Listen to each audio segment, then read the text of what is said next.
Hi ChatGPT, I'm applying as a virtual assistant and I need practice for a mock interview. I need you to pretend to be my hiring manager and ask me questions pertaining to a virtual assistant role. Can you do that for me, please? Of course, I'd be happy to help. Let's get started. So, to begin, can you tell me about a time when you had to manage multiple priorities and how you ensured everything was completed on time? Sure. So our goal here is to ensure that all tasks will be completed by the deadline. So what I'll do is I'll first identify tools that I'll use to help me track and manage all the tasks that I need.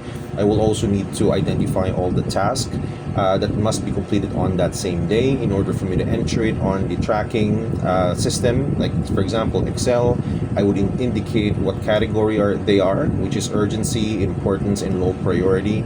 And I can use calendar to include a deadline so that I will be reminded and keep track of my progress to see how am I doing with all the tasks for that specific day.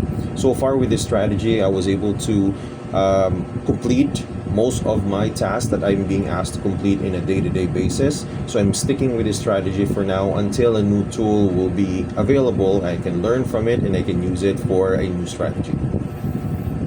That sounds like a solid approach. I like how you prioritize and use tools like Excel and calendar reminders. Now, can you describe a situation where you had a difficult client or a challenging request and how you handled it? Okay. Well, as part of my job is to ensure that behaviors for customer service, interaction with our customers are at the standards of our clients. We do handle frustrated customers most of the time pertaining to accessing their account. And with this, we just need to make sure that we can show empathy to our customers, actively listen to their situation, to their emotions, so that we can know, or we would know what approach we will need to bring, and then provide all available options for resolution. So what happened was we have a customer who's really frustrated as they are unable to process payment to their account. What we did is we just need to identify what are the situation they have already tried from their end.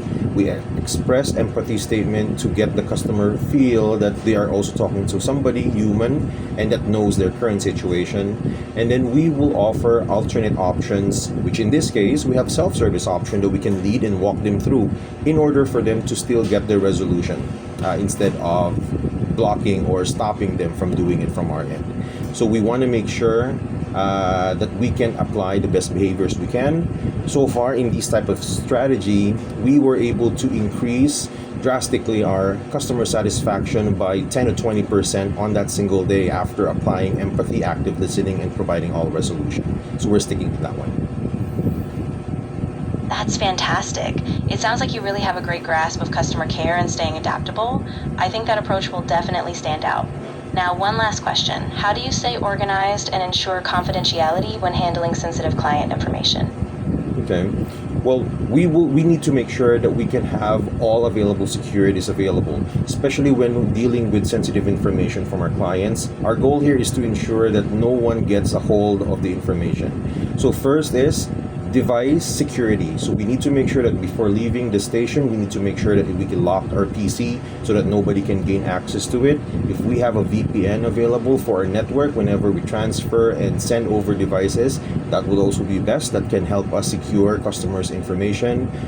We also need to identify what specific information that we are not allowed to share or to keep it as confidential, like credit card information, security information, even the date of birth. Those are confidential information that we need to understand.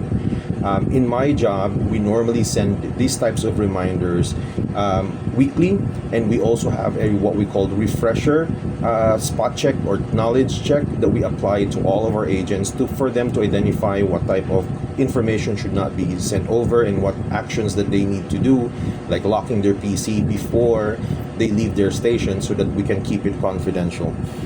So far, with this type of strategy, we have zero leaks that happen in our end. No one was able to compromise customers' information, and we're keeping this as of now until new security system will be available for us to use.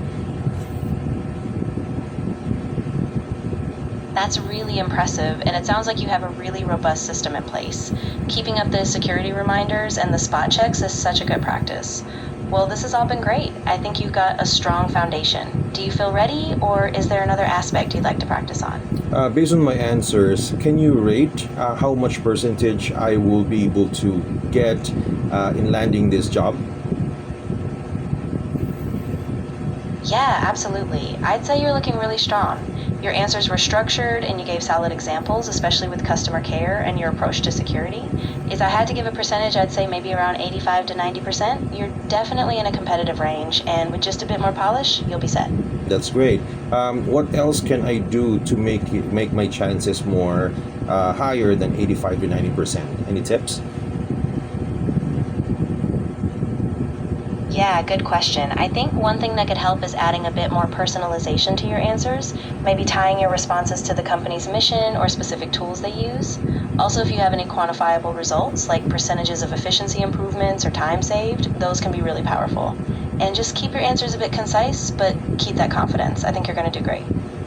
Copy that. I'll practice more and I'll get back to you once I'm done so I can try another interview with you, okay?